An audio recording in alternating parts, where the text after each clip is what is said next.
if I can contemplate the idea of being a luminary. Each day, I try to show up and give it my best, my all. I try to make sure that I can shine the light on the great work that my company is doing day in and day out.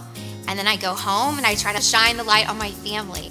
I have been so fortunate that I've had some incredible people in my corner over the years. There was a woman at the university where I graduated from. Her name was Dr. Elizabeth With, and she was someone who created space for me to share my story of going to this school with 50,000 students from this tiny town. And that instilled this confidence in me and at the same time a love of storytelling. I think about how I assert my position as a leader in terms of action. I do think that people will appreciate your words, but they're going to judge you more and more on your actions than anything else. How you accomplish the objective is as important as the win itself. I draw a lot of inspiration from running toward the really messy problems and treating them like a puzzle and trying to figure out how to put the pieces together.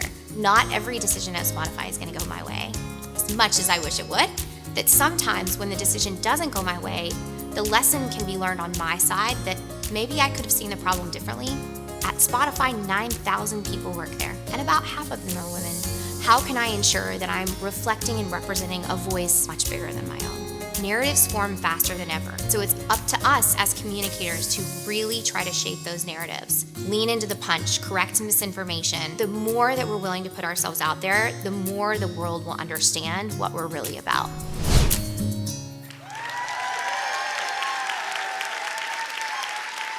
For those in the audience, I can't tell you what an extraordinary privilege it is to be here, sharing the stage with so many that I admire, and truly having the best of friends who are here with me tonight, along with a few people I have been lucky enough to call mentors and colleagues along the way. For those of you who are here for the first time, I want to say welcome.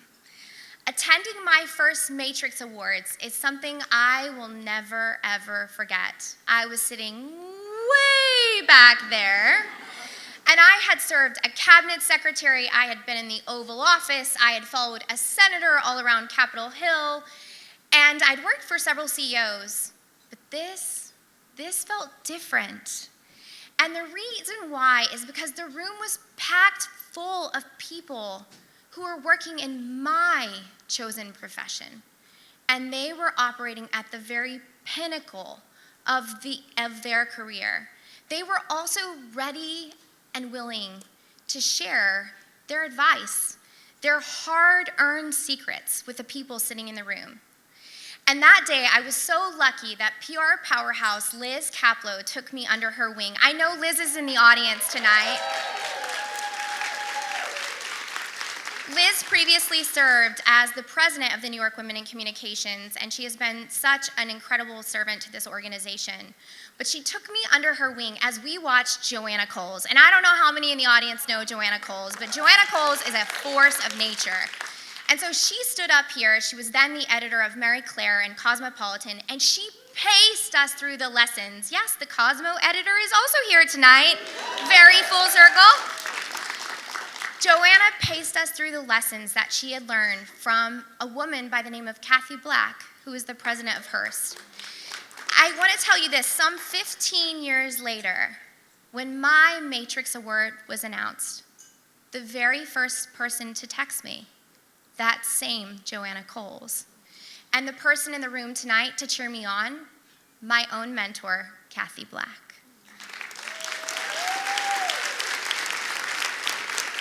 Very, very full circle, this industry. So in the spirit of passing the baton from one generation to the next, I thought I might share a letter that I handed to my daughter on our way to school today. I'm gonna try really hard not to get teary. I debated, do I make this personal? But I wanted to feel this moment because it is so meaningful to me. So my daughter is actually here tonight. She's right here at table 3. She's next to her little brother, Hutch. He's the one with the Texas-sized grin, the devil-may-care gleam in his eye. Very mischievous. I'm sure he's cracking everyone up, probably at my expense. Please be nice. And Hutch, while tonight is about the ladies, you have your own letter, so be sure you pull it out. You read it. Okay, good. So Havana, she's 11. She's a dreamer, singing and dancing, dipping her toes into all things teenager. That happens early here in New York City. And her skincare routine is light years ahead of mine. If you don't know, these young girls, they know everything there is to know about skincare. But let me share this letter. Dear Havana, tonight is going to be special. Soak it in, because you're going to be sitting amongst some of the most accomplished people on the planet. Change makers, trailblazers, people who work incredibly hard to be the absolute best at what they do. And they're going to be in the ballroom for one of two reasons. They either love someone so much, like many of my friends here, that they gave up their evening to cheer them on, or because they want to inspire the next generation of women. Probably for most, it's both. What I've come to learn is that in being successful, it takes focusing on the things that will help you build a fulfilling life. So from me to you, my dear, here's a few things to consider. First, if you want to do extraordinary things, fill your life with extraordinary people.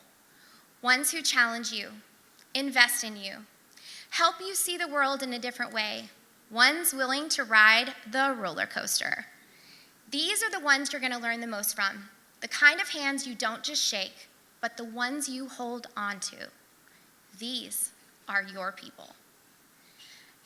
And as you're out there taking on the world, stop and make sure they know it. That's your dad. He builds me up, he calms me down, thank God. He's our compass, our anchor, equal parts super lawyer, super dad, and master chef. Yes, Justin Jenkins. Anyone who's had your cooking knows it's true. In fact, it's why my boss Daniel and I work so well together. A brilliant, introverted, soft-spoken Swede, I am not. But it's precisely that contrast that pushes us both to keep raising the bar. And my team inspires me to do the same. Havana, you're gonna see some of them tonight, and I couldn't do what I do without them. So lesson 2, loyalty is everything. Jobs end, publications fold, platforms fade, relationships endure. I learned this from Secretary Alphonso Jackson, also in the house, AKA Papa J. He's been my close mentor and confidant for more than 20 years. He was born the last of 12 kids in South Dallas.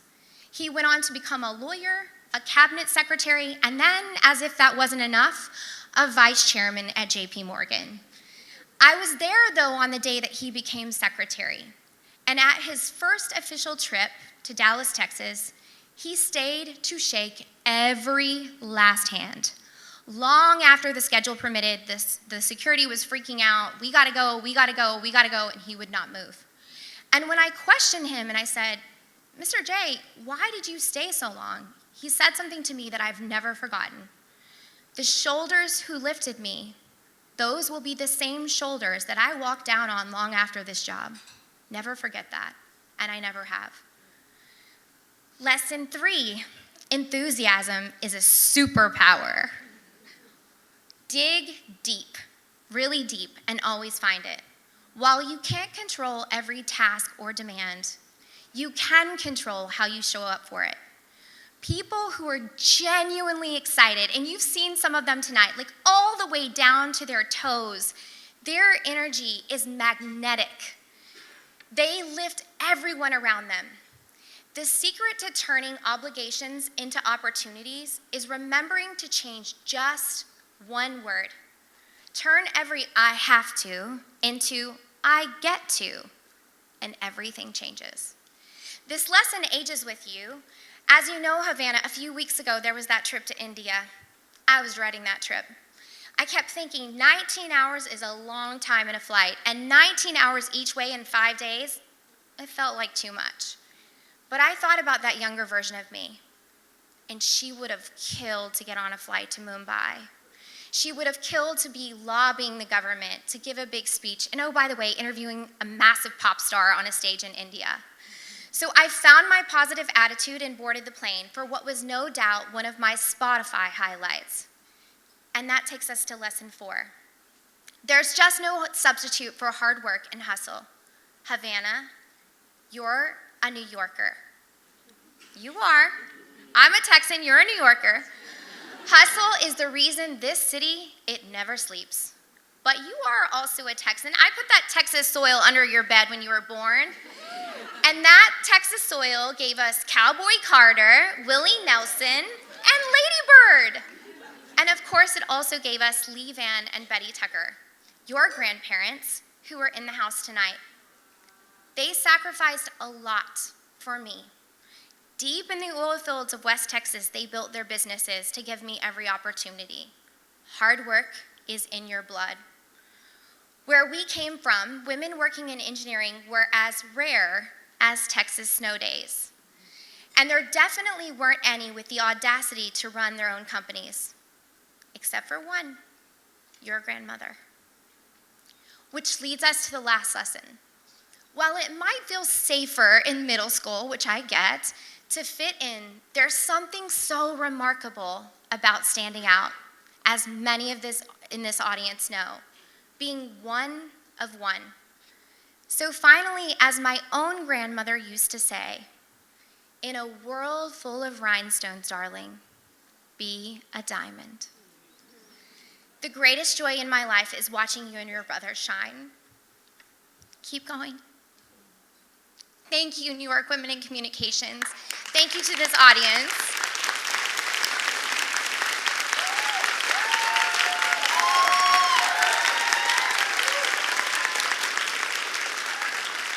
It is such a true pleasure to be in a room full of so many, many diamonds. Thank you.